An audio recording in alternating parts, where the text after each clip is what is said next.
This position is one of my favorites. It's immediately clear that the white's position is much better. Their pieces are much more active. Now their task is to activate their figures more and slowly begin to put pressure on the opponent. So let's start. White wants to play rook c7, then the next rook to e7 to double the rooks on the 7th row and to start to press on f7.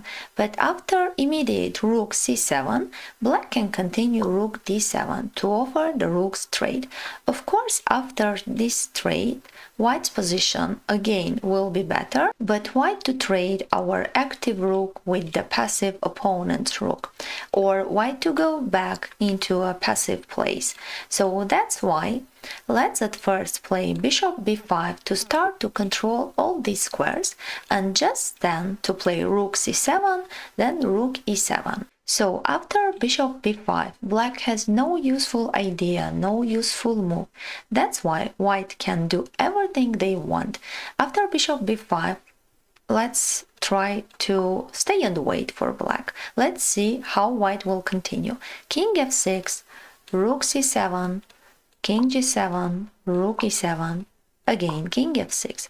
And now let's start to go forward to activate our other pieces. For example, king f2, g7, f3, f6, g4, king g7, h4, king f6, g5 takes, king g7, and now black's king can't go to f6, they have to go king g8, king g7 to stay and wait in these two squares. Black's problem is that they can't move their pieces. For example, they can't move this bishop because this pawn is hanging. White will take, then to take on b6 and to create a passing pawn. They can't move this rook because after rook d6, white will continue bishop e8 and to start to press on f7. They can't move this rook because on f7 the pawn is hanging. So that's why black has no useful move. They have to go king g8, king g7 to stay and wait. So we captured a large space in the king side. Now let's go to the queen side. King e3, king g8, king d2. Why not to go to d3? Maybe that continuation is also winning for white, but let's not allow them to activate their pieces with a check. After king c3, maybe they can continue rook c8 to trade a pair of rooks to simplify the position.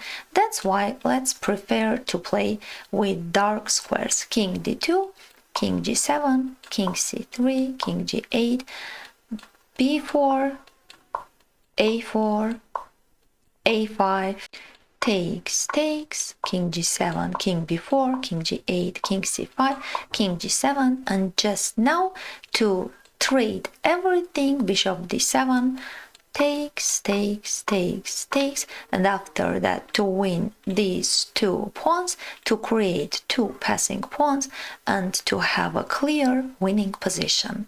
That was a good example of how you can gradually, step by step, strengthen your position.